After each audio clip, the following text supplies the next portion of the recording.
Some children grow up in homes filled with warmth. Others grow up in houses that look perfect, but feel hollow. Nora Whitmore was one of them. The quiet daughter, the invisible sister, the background blur in every photo. Her story isn't one of loud rebellions or dramatic outbursts. It's a story of silence. Until one day something happened that couldn't be ignored. Not by Nora, not anymore.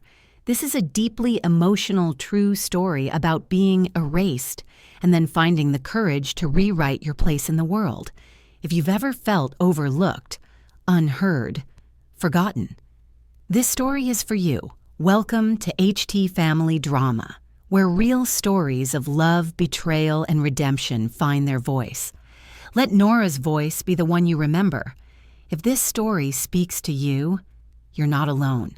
We share real stories that help us heal, forgive, and feel seen again. Subscribe to HT Family Drama and help us bring more quiet voices to light, because sometimes one shared story can change someone's life. My name is Nora Whitmore. I grew up in Fern Hollow, a quiet mountain town tucked beneath the Blue Ridge Mountains, where autumn blazed red and gold and winter fell silent like a prayer. In Fern Hollow, folks still waved from their porches. The local groceries sold homemade pies, and the morning radio played old country songs my mother used to hum while making breakfast. From the outside, my family looked like the kind you'd see on a Christmas card. 2 loving parents, 2 daughters, and a white house with a wraparound porch and freshly painted fences every summer. But if you turned the photo just slightly, if you looked into the blurry corners, you'd see me. Standing off to the side, head tilted, never quite looking into the camera. Not because I didn't want to be in the picture. I just wasn't sure I belonged in it. My sister Grace was the sun in every room she entered. Even when we were little, she seemed to know who she was and where she was going, and the world agreed with her. Grace played the cello like it was her second language. She didn't chase straight A's. They showed up for her. My parents didn't have to boast about her at church or to the neighbors. People already knew. And me? I was the space next to her. I never hated Grace. Truly, I didn't. She never tried to dim my light. But when someone shines that brightly, those nearby instinctively step into the shadows. I learned how to live at the edge. At every dinner table conversation, when Grace shared her latest recital or art project, I quietly chewed my food. When my mom asked, "How was your day, Gracie?" I learned to sip water instead of speaking. Once, I wrote a poem that my teacher pinned to the classroom board. I brought it home and handed it to my dad. He glanced at it for less than 3 seconds before placing it on the table. "Grace just got invited to perform solo at the Winter Arts Festival," he said. "She's incredible, isn't she?" I nodded, smiled, then folded the paper and tucked it in the bottom drawer of my desk. I never wrote another poem. I didn't pick up a camera because I loved photography. I picked it up because it allowed me to watch without being watched. I loved moments people didn't realize were being captured. The faraway look on a bus ride, the clasped hands of an elderly couple in the park, the wonder in a child's eyes watching bubbles float into the sky. From behind the lens, I felt safe. Grace used to joke that I was the invisible photographer. At her birthday parties, I was always the one taking the pictures. And in those photos, I appeared only as a reflection in the window or a stray strand of hair in the frame. Once, at a school talent show, Grace took the mic and said, "My little sister Nora is in half my pictures, literally. You can always see part of her head in the corner." Everyone laughed. I laughed too. But inside, something wilted. As a child, I believed if I were better, smarter, more helpful, more special, maybe my parents would notice. But over time, I stopped trying. Not because I gave up, but because I started to believe maybe I really didn't matter. I remember one winter night. I woke to the sound of wind scraping the roof. Grace was asleep, the house quiet. I crept down the hallway and peeked into the living room. Dad sat reading the newspaper. Mom was knitting by the fire. Their faces glowed in the lamplight. peaceful, familiar. I thought about stepping in, saying something, but I turned around. I didn't want to intrude. That was my childhood, a string of almosts, a collection of memories no one else remembered, and I had made peace with that. Until one day, everything changed. High school in Fern Hollow was uneventful. Quiet hallways, creaky lockers, and the same faces year after year. I moved through it like fog, barely touched, barely seen. Teachers called me quiet but capable. Group projects came and went, and I was often left doing the work no one noticed. I didn't mind. By then, I had learned how to disappear gracefully. After my best friend moved away in 9th grade, I drifted further inward. The only constant in my life was my camera. I began to take pictures of myself, not intentionally, but through reflections. A face caught in a car window, a shoulder in a puddle, a silhouette in the dark glass of the school's trophy case. None of the images were complete. I didn't realize it at the time, but I was trying to prove I existed, even just in fragments. Then came the music hallway. It was early, barely past 7 a.m., and I had returned to pick up an SD card I'd forgotten in the AV room. The building was hushed, the kind of stillness you only feel before the janitor finishes his rounds. I liked that silence. It felt like mine. That's when I heard them. Jason Miller and his 2 friends, laughing, loud, confident in the way boys are when they've never been told no. Jason was Grace's boyfriend, captain of the soccer team, town favorite, the kind of boy mothers trusted and girls chased. He saw me and smiled, not the kind of smile that warms a room, the kind that makes it colder. "Grace says you've been acting like you matter lately," he said. "Thought we'd fix that." I stepped back, but someone was already behind me. The next moments were a blur, fast, sharp, unspoken. A shove, a hard slam. My head hit the edge of the trophy case. There was pain, then stars, then red, and laughter. To them it was a joke, a prank, something boys do when they're bored and no one's watching. I went home with a swollen cheek and 3 stitches above my brow. My mother looked up from her sewing kit. "Did you trip?" My father didn't even turn around. "Let's not make this into something," he said. "Grace has her auditions this week." I nodded and faded a little more. That night, I stood in front of the mirror, tracing the stitched skin with the tip of my finger. It didn't feel real. Not the injury, not the silence. But the silence was louder. I started to count all the ways people chose not to see me. The teacher who glanced at my bruised face and said nothing. The classmates who looked away.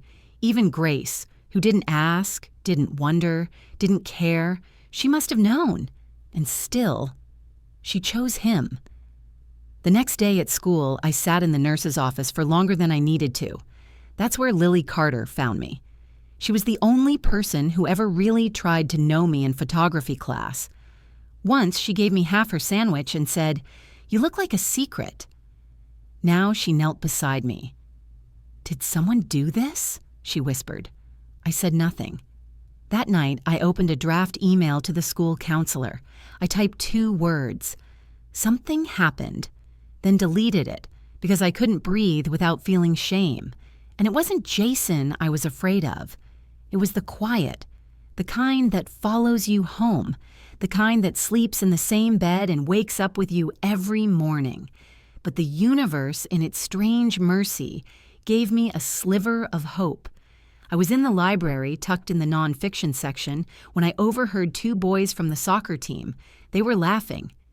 "Dude, Jason's such an idiot," one said. "Right under the hallway cam, too." My heart stopped. Camera. There was a security camera in that hallway. I had walked beneath it 100 times. Maybe this time it had seen me. That night, I didn't cry. I opened a blank email, not to the counselor, to the district's IT department. Subject: Request for hallway footage, February 14th, Music Wing. I didn't send it, but I saved it. And in that small act, I began to reclaim something. A voice. 2 days after I saved the unsent email, a manila envelope arrived in our mailbox. No return address, no handwriting, just my name typed neatly on the front, Nora Whitmore, like an official notice or a forgotten file someone finally remembered to deliver. Inside was a single photograph, black and white, grainy, taken from above. It was me, lying on the floor of the music hallway. My face turned slightly, blood trailing from my eyebrow, a hand pressed weakly against the cold tile. You could see the trophies glittering just above me. My camera bag spilled open like an afterthought. Beneath the photo, in plain courier font, "Still thinks silence protects you?" I stared at it for 10 minutes, not because I was afraid, but because I felt something else, something I hadn't felt in a long, long time. Recognition. Someone saw me. Someone knew what happened, and they didn't turn away. That night, I didn't sleep. I laid in bed listening to the heater click on and off, the shadows from the window stretching like questions across the wall. Who had sent it? Why now? Why me? And more importantly, why did it make me feel stronger instead of smaller? The next afternoon, a message lit up my phone screen.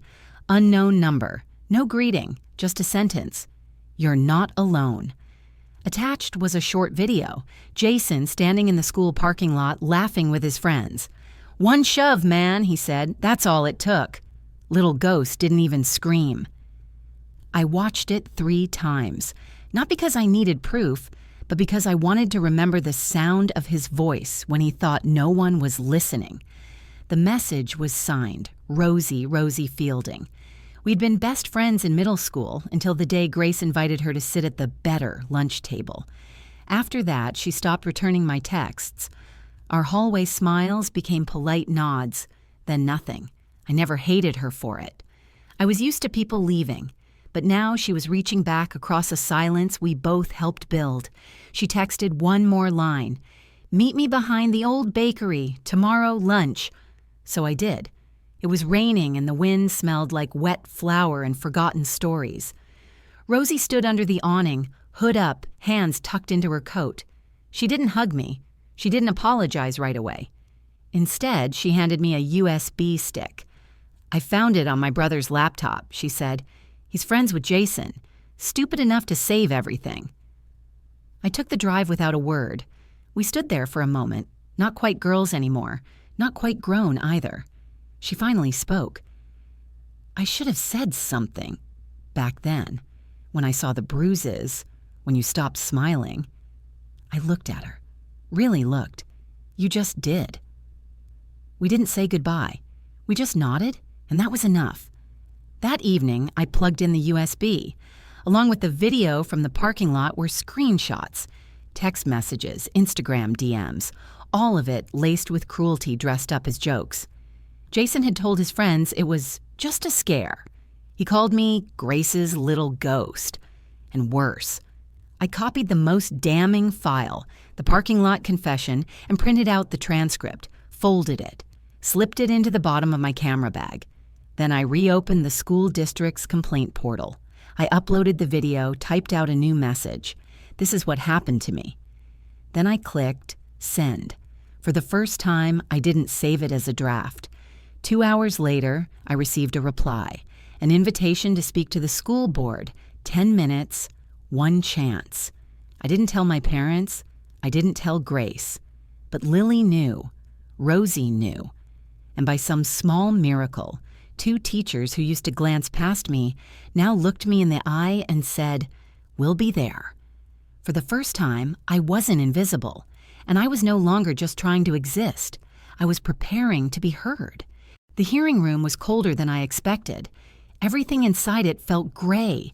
Gray walls, gray chairs, gray stares from gray-souled people who had read too many policy books and not enough hearts.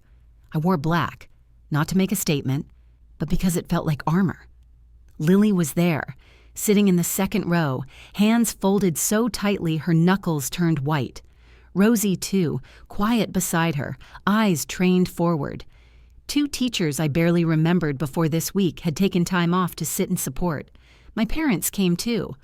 My father looked irritated, like he'd been pulled away from something more important.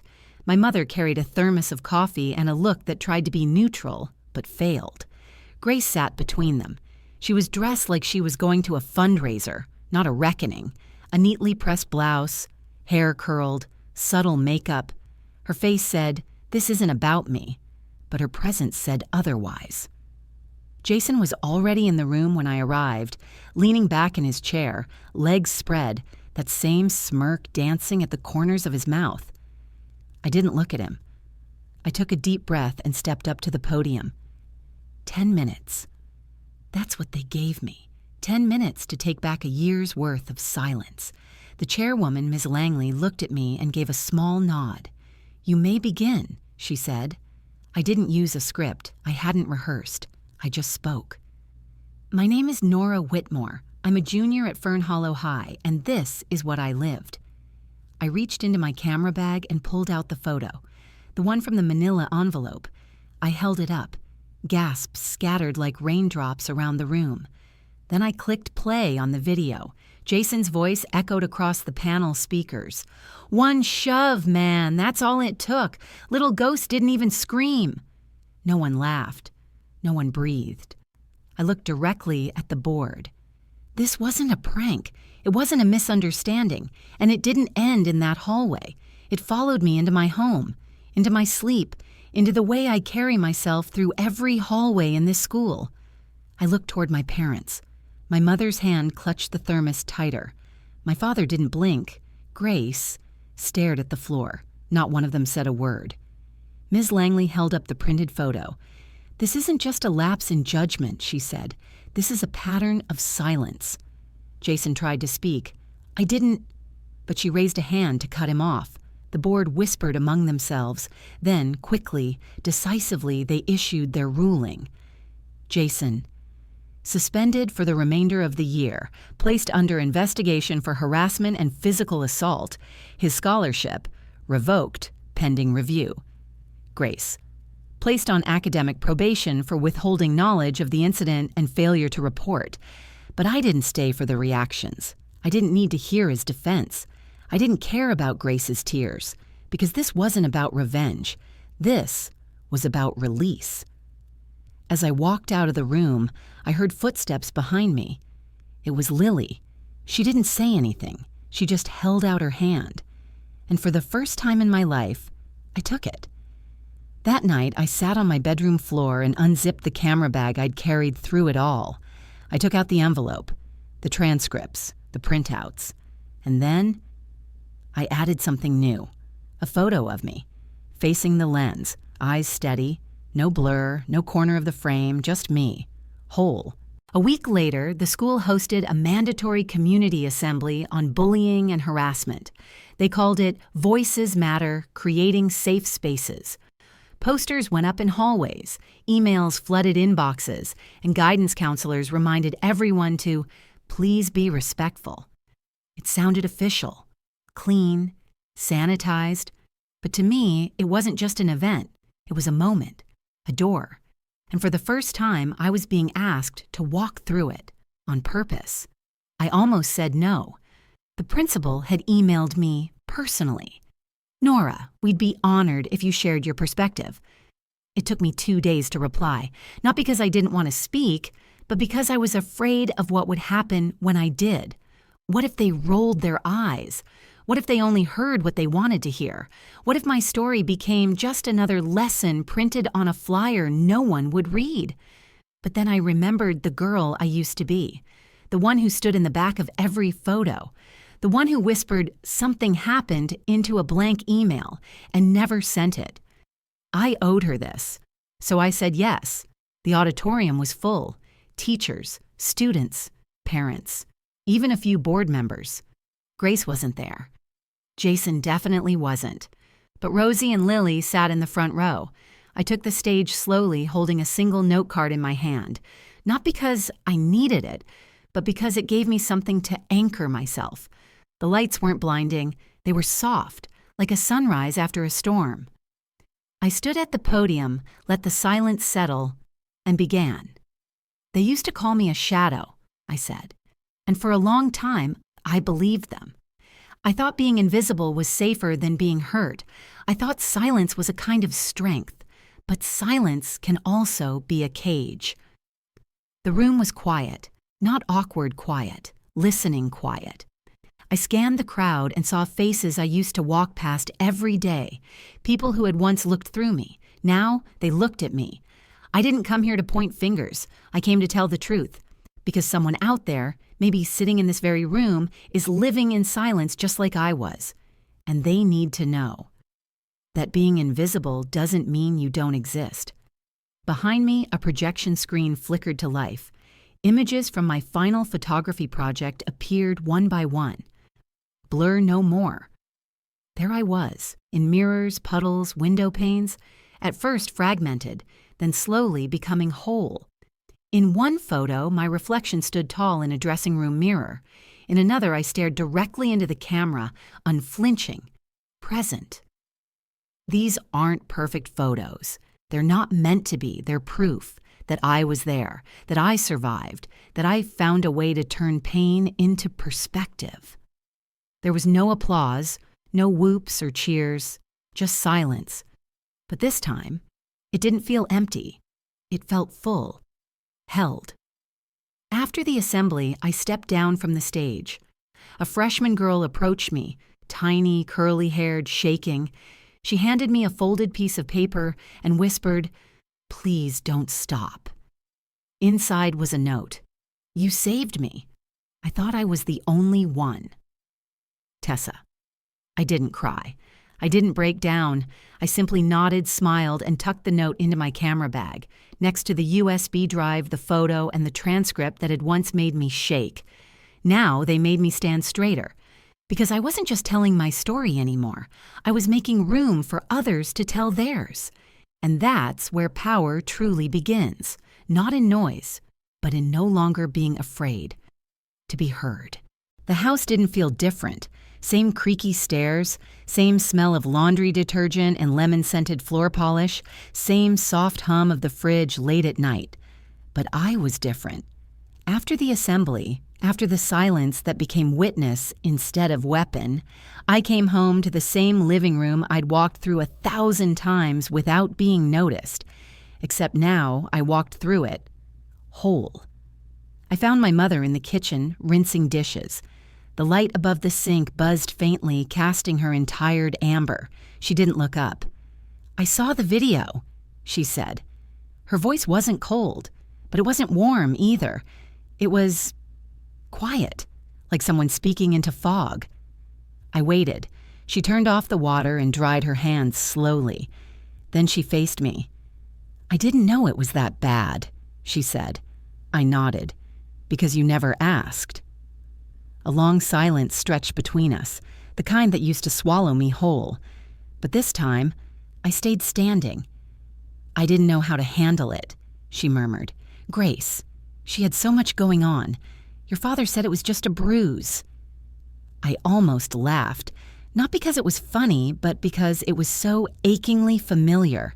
This idea that other people's comfort came before my pain. "You looked at my face," I said, and chose to look away. Tears welled in her eyes. She sat down at the kitchen table and pressed her fingers to her temples. "I thought if we kept things quiet, it would go away, that it would protect you." I took a deep breath. It didn't. She didn't argue. For once, she didn't deflect. She didn't blame stress or work or Grace. She just sat in it. "I'm sorry," she whispered. Not performative, not dramatic, just 2 words that arrived 10 years too late, but still landed. I let them be. Later that evening, I heard soft knocking at my bedroom door. Grace. She stepped inside cautiously, as if entering foreign territory, which, in a way, she was. She stood by my bookshelf and traced the spines of novels she used to mock me for reading. "I saw your photos," she said finally. "They were beautiful." I didn't respond. She turned to face me. "I didn't know what Jason did. Not really. He told me you were making things up, that you were jealous, that you wanted attention. And you believed him." Grace looked away. I wanted to, because the alternative was admitting I'd let something like that into our house, into my life. Her voice cracked slightly. I kept thinking, Nora will say something if it's serious. She'll tell someone. But then, you didn't. Because no one ever listened before. We sat in silence. This wasn't a reconciliation. It wasn't a sisterly hug and a promise to start fresh. It was an acknowledgement of failure, of distance, of damage. And sometimes, that's all you can ask for.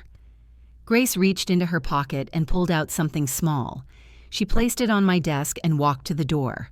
Before leaving, she said, "You were never just the blur, you know. I just didn't know how to share the light." When she left, I looked at what she had set down. It was a photo of the two of us, maybe age 7 and 10, sitting under the cherry tree in our backyard. I was holding a dandelion. She was laughing. The focus wasn't perfect. I was off-center, a little blurred, but I was there. And for the first time, it felt like enough. That night, I printed a new photo for my wall. Me, on stage at the assembly, my face steady, the words, "Blur no more," glowing softly behind me. Not because I needed to remember the pain, but because I had finally learned how to frame myself. It started with a folded note. Left on my locker, in shaky handwriting, "I saw your assembly. I didn't think someone like you would understand, but you did. Thank you." Signed, M. I didn't know who M was. I didn't need to, because that was the point. A week after the assembly, Ms. Langley invited me to submit my project, Blur No More, to the Regional Youth Arts Exhibit. I didn't hesitate. I spent the next few days curating, printing, mounting.